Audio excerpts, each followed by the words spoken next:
ഒരു പക്ഷേ ഒരു തലമുറയെ തന്നെ കാൽപന്തു കളിയെന്ന മാസ്മരിക കായിക വിനോദത്തെ കാണാനും കളിക്കാനും പ്രേരിപ്പിച്ചത് കളിക്കളത്തിലുടനീളം ഒരു നിറ പുഞ്ചിരിയുമായി ഓടി നടക്കുന്ന ഒരൽപ്പം മുന്നോട്ട് പല്ലൂന്നിയ ഒരു നീളൻ മുടിക്കാരനായ ബ്രസീലുകാരനായിരിക്കും. അദ്ദേഹത്തിൻ്റെ അസാമാന്യമായ സ്കില്ലുകളും ചടുലമായ നീക്കങ്ങളും നിരവധി തവണ ഫുട്ബോൾ ലോകത്തെ ത്രസിപ്പിച്ചിട്ടുണ്ട്. തൻ്റെ വേറിട്ട കഴിവ് കൊണ്ട് വളരെ പെട്ടെന്ന് തന്നെ ലക്ഷക്കണക്കിന് ഫുട്ബോൾ ആരാധകരുടെ മനം കവർന്ന ആ ബ്രസീലിയൻ ഇതിഹാസത്തിൻ്റെ പേരാണ് സാക്ഷാൽ റൊണാൾഡീഞ്ഞോ.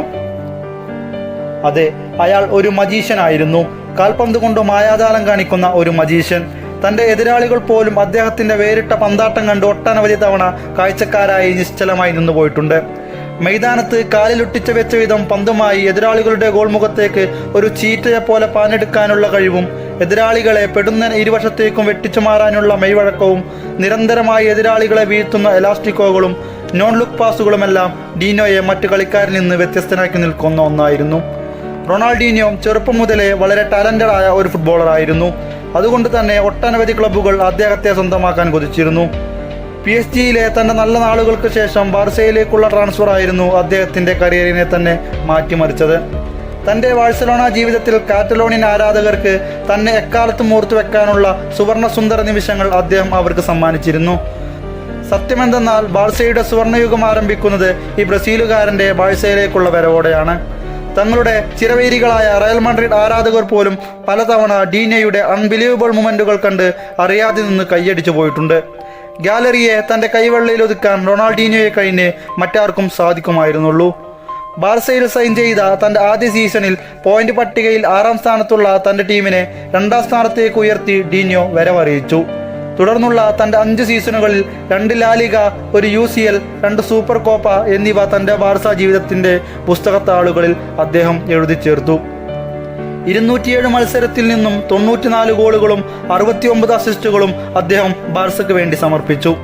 റൊണാൾഡീഞ്ഞോ കളത്തിലുണ്ടെങ്കിൽ ബാർസയ്ക്ക് വല്ലാത്ത ഒരു പ്രതീക്ഷയായിരുന്നു. കാരണം ഏതൊരു കൈവിട്ടുപോയ മത്സരവും അനായാസം കൈപ്പിടിയിലൊതുക്കാനുള്ള ഒരു അസാമാന്യ കഴിവ് അദ്ദേഹത്തിനുണ്ടായിരുന്നു. റൊണാൾഡീഞ്ഞോയുള്ള ബാർസയ്ക്ക് എന്തും സാധിക്കുമെന്ന് അയാൾ പലവട്ടം തെളിയിച്ചു.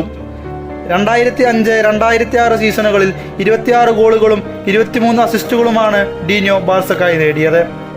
ബാർസയെ UCL ചാമ്പ്യന്മാരാക്കിയ ഡീഞ്ഞോ ഫൈനലിലെ വിധി നിർണയിച്ച ഗോളിൻ്റെ അസിസ്റ്റും നേടി. ആ വർഷം ബാർസയെ ലീഗ് ചാമ്പ്യന്മാരാക്കുന്നതിലും സുപ്രധാന പങ്ക് വഹിച്ച ഡീഞ്ഞോ ആ വർഷം ലോക ഫുട്ബോളറായി തിരഞ്ഞെടുക്കപ്പെടുകയും ചെയ്തു. തൻ്റെ യുവത്വത്തിൻ്റെ ആവേശം അലയടിക്കുന്ന തൻ്റെ 26ാം വയസ്സിൽ തന്നെ തൻ്റെ പ്രകടനങ്ങൾക്ക് പതിയെ മങ്ങലേൽക്കാൻ തുടങ്ങി. തൊട്ടടുത്ത സീസണിൽ ടീമിനെ ഉയർച്ചയിലേക്ക് എത്തിക്കുന്നതിൽ അയാൾ പാടെ പരാജയപ്പെട്ടു. എങ്കിലും ആ സീസണിൽ 24 ഗോളുകളും 14 അസിസ്റ്റുകളും അദ്ദേഹം തൻ്റെ പേരിൽ കുറിച്ചു. പരിക്ക് കൂടി അദ്ദേഹത്തെ വാരിപ്പുണർന്നപ്പോൾ അവസാന സീസൺ അദ്ദേഹത്തിന് കൈപ്പുള്ളതായി മാറി. ഫുട്ബോൾ ലോകത്തിന് അദ്ദേഹം സമ്മാനിച്ചിരുന്ന അസുലഭ സുന്ദര നിമിഷങ്ങൾ നഷ്ടപ്പെടാൻ തുടങ്ങി.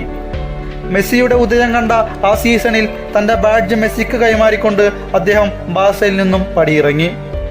തൻ്റെ ഏറ്റവും മോശപ്പെട്ട സീസണായിട്ട് പോലും കാറ്റലോണിയൻ ജനത കണ്ണീർ കടലൊഴുക്കിയാണ് ഡീഞ്ഞോക്ക് യാത്രയയപ്പ് നൽകിയത്.